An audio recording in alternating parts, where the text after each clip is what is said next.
Europe 1, 6h48. L'édito éco, Éric Le Boucher, bonjour. Bonjour Bruce. Les multinationales ne payent pas assez d'impôts.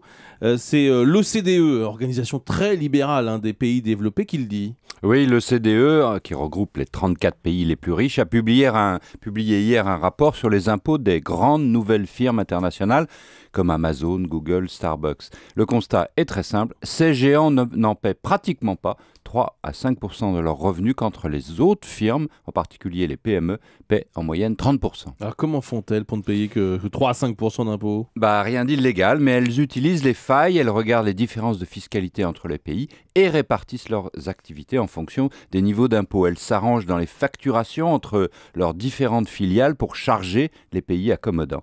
C'est fait à vaste échelle. Et puis, c'est nouveau, quand on fabrique une voiture, on ne peut pas trop tricher sur les prix des composants, l'acier, moteur, pare-brise, qu'on s'envoie d'une filiale à l'autre. Quand on fait du e-commerce, les prix de transfert entre les filiales sont quasiment libres. Par exemple, presque tous les actifs d'Amazon sont logés au Luxembourg, là où les impôts sont les plus faibles. Alors que préconise l'OCDE ?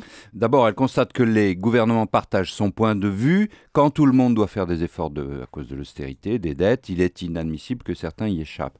L'OCDE propose un plan global pour avancer vite, supprimer les failles, encadrer mondialement les prix de transfert, établir des minima. Le plan sera présenté en détail en juillet au G20. Alors, est-ce que cela suffira ? Sans doute pas. Les firmes peuvent toujours, si je puis dire, planquer des actifs dans les paradis fiscaux, mais le changement est quand même à saluer. L'impôt, c'est pour tout le monde, même pour Google. Merci Éric Le Boucher.